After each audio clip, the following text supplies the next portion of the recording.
লগা কণমানিজনীৰ নাম হৈছে চুলবুলি। সম্প্ৰতি ওছমান গনি নামৰ এইজন অৱসৰপ্ৰাপ্ত শিক্ষকৰ পৰিয়ালৰ অন্যতম সদস্য হৈ পৰিছে চুলবুলি। 2 বছৰ পূৰ্বে চুলবুলিক উদ্ধাৰ কৰিছিল ওছমান গনিৰ জ্যেষ্ঠ পুত্ৰ আবিদ আজাদে। কিন্তু চুলবুলি কোন আপুনি জানেনে?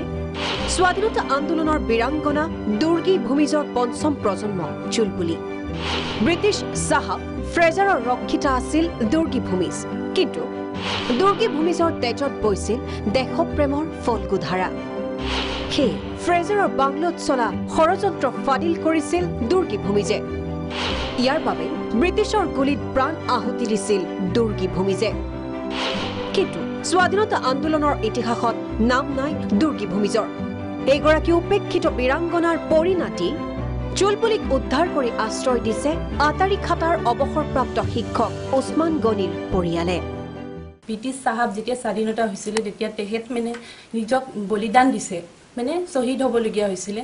আৰু তেখেতক আমি শুনিব পাইছোঁ ব্ৰিটিছ চাহাববিলাকে গুলিয়াই মাৰিছিলে। আৰু তেখেতে হয়তো স্বাধীনতাৰ সময়ত কিছুমান গোপন তথ্য জানিব পাৰিছিলে।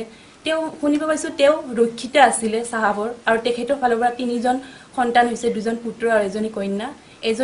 এজন পুত্ৰ ঢুকাইছে আৰু এজনী কন্যাক ব্ৰিটিছে লৈ গৈছে আৰু থাকিছে এজন পুত্ৰৰ ফালৰ পৰা এই চুলবুলি 5ম পিলিৰ কন্যা হিচাপে আমি গম পাইছোঁ। আমি চুলবুলিৰ পৰা আৰম্ভ কৰি একেবাৰে বিৰছা মুণ্ডালৈকে যাব বিচাৰোঁ। সকলোখিনি মানুহে দেশৰ কাৰণে সৰ্বোচ্চ ত্যাগ কৰিলে, কিন্তু দেশে তেওঁলোকক একোৱেই নিদিলে। আমি এইটো খুব প্ৰকাশ কৰোঁ। দুৰ্গী ভূমিজক মুক্তি যুঁজাৰুৰ স্বীকৃতি দিয়া হ'বনে? এয়াই এতিয়া লাখটকীয়া প্ৰশ্ন। চিপাঝাৰৰ পৰা নিৰঞ্জন শৰ্মা, প্ৰাগ নিউজ।